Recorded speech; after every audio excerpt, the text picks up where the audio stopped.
한 주간 가장 주목받은 과학 소식을 되돌아보는 사이언스 핫파이브 시간입니다. 네, 이번 주에는 어떤 이야기들이 시청자들의 주목을 받았을까요? 최소라 기자와 함께 알아보겠습니다. 어서 오세요. 안녕하세요. 네, 먼저 5위 소식부터 알려주시죠. 네, 최근에 플라스틱으로 인한 환경오염이 심각한 문제로 떠오르고 있잖아요. 때문에 플라스틱 빨대 대신에 종이 빨대를 쓰는 등 전 세계가 플라스틱 배출을 줄이기 위해서 노력하고 있습니다. 과학계에서는 생분해되는 플라스틱을 개발하거나 폐플라스틱을 분해하는 기술에 대한 연구도 활발히 진행되고 있는데요. 국내 연구진이 버려지는 플라스틱을 분해해서 원재료로 되돌리는 기술을 개발해서 주목받았습니다. 이번 기술을 활용하면 섭씨 10도에서 35도의 상온에서 특별한 압력을 가하지 않고도 플라스틱을 녹일 수 있는데요. 폐플라스틱을 메탄올에 넣어서 플라스틱을 완전히 분해하고요. 또 그 후에 촉매를 이용해서 플라스틱 제조의 원료인 디메틸 테레프탈레이트로 합성을 하는 겁니다. 이 원료를 이용하면 플라스틱의 모양이나 성질을 자유롭게 결정해서 어떤 플라스틱이든 만들어낼 수가 있습니다. 기존에 이런 플라스틱을 재사용하기 위해서는 뜨거운 온도에서 압력을 가하는 과정이 필요했었거든요. 그런데 이번 기술은 큰 에너지가 필요하지 않다는 점이 장점입니다. 연구팀은 국내 기업인 리뉴 시스템의 기술 이전을 완료했고요. 또 연간 1만 톤에 달하는 플라스틱을 처리할 수 있는 규모의 실증 설비를 구축하고 있습니다. 또 연내 공정을 최적화하는 작업을 마무리하고 내년에는 본격적인 사업화를 준비할 계획이라고 합니다. 네, 플라스틱을 합성되기 전에 원재료로 되돌린다고 하니까 이건 그야말로 재활용의 그 궁극적인 기술이다 이렇게 볼 수 있을 것 같은데요. 자, 얼른 상용화됐으면 좋겠습니다. 이제 4위 소식이죠. 네, 4위로는 생각만으로도 로봇 팔을 정확하게 조종할 수 있는 기술이 주목을 받았습니다. 카이스트 정재승 교수 연구팀은요, 인공지능을 활용해서 인간 뇌파에서 움직임 의도를 파악하고 또 로봇 팔을 움직이도록 하는 기술을 개발했습니다. 기존에도 뇌 활동으로 로봇을 움직이는 기술이 있었긴 한데 지금처럼 3차원 방향으로 정교하게 로봇팔을 움직일 수는 없었습니다. 연구팀은 인간 뇌의 실제 작동 구조를 모방한 인공신경망을 개발했는데요. 시신경 세포가 방향을 표현하는 방법을 모방했다고 합니다. 이번 기술은 3차원상에서 24가지 방향을 해석할 수 있고 또 모든 방향에서 평균 90% 이상의 정확도를 보였다고 합니다. 또 실제로 사람이 로봇팔을 움직이는 상상을 한 결과 성공적으로 로봇팔이 움직였다고 합니다. 연구팀은 이번 기술이 사지마비 환자나 사고로 팔을 잃은 환자들을 위해서 이런 로봇팔을 만들 수 있는데 이런 곳에도 활용할 수 있다고 설명을 했고요. 또 뿐만 아니라 메타버스에서 아바타를 직접 조종하거나 또 생각만으로 스마트폰을 컨트롤하는 기술 등에도 광범위하게 사용될 수 있을 것으로 기대했습니다. 네, 이 공상과학 영화에서만 보던 일들이 이제는 우리 삶 가까이에 다가왔다는 생각이 드네요. 자, 다음 3위 소식은 뭔가요? 네, 한국천문연구원이 망원경을 통해서 초신성 관측 역사상 가장 어린 시기를 포착하는 데 성공했습니다. 초신성은 죽기 직전에 일시적으로 아주 밝게 빛나는 특별한 별인데요. 죽음과 동시에 다양한 원소들을 우주 공간에 뿌려주는 역할도 하기 때문에 생명의 원천으로도 불립니다.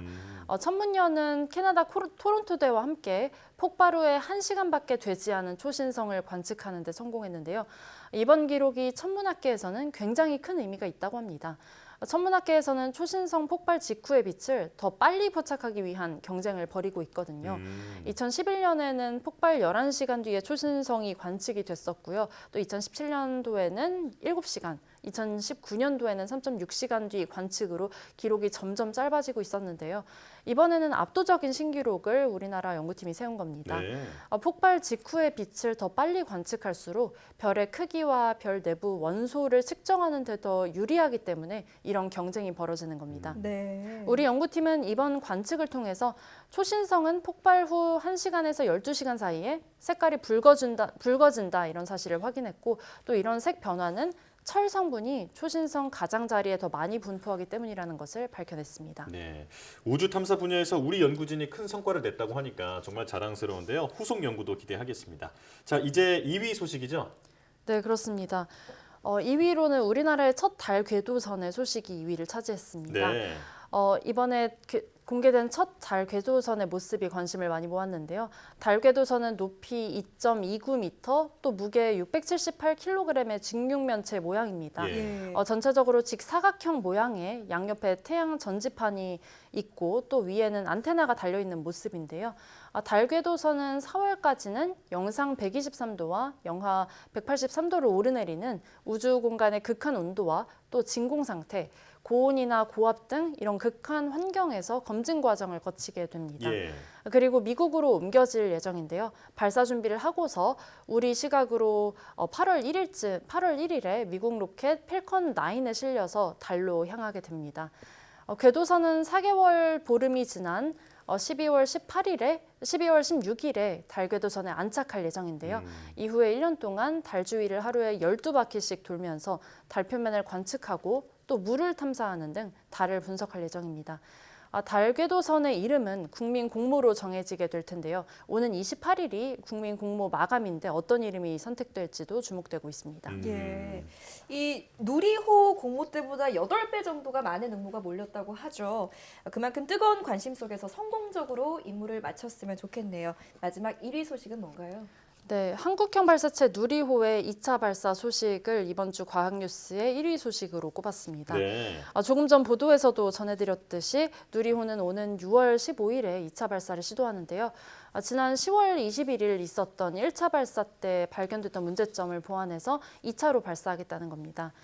지난 1차 발사 때 누리호는요, 비행 중에 3단부 엔진이 예상보다 빨리 꺼져서 위성 무사체가 목표 궤도에 안착하지 못했었죠. 네. 원인은 산화제 탱크 속에 헬륨 탱크 고정 지지부가 풀려서 엔진 연소가 조기에 종료됐기 때문으로 밝혀졌는데요.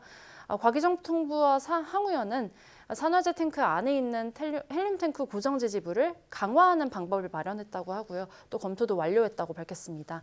이제 산화제 탱크는 비행 시 예상되는 하중에 1.5배까지 견딜 수 있도록 설계가 변경됐습니다. 예. 이번에 누리호는 실제 기능을 할 수 있는 0.2톤짜리 위성을 궤도에 올리게 되는데요. 이 위성과 함께 1.3톤짜리 모사체도 함께 운반해서 수십 초 간격을 두고서 잇따라 분리하게 될 예정입니다.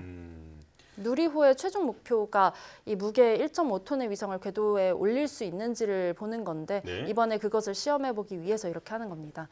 발사 예비 기간은 6월 16일부터 6월 23일까지고요.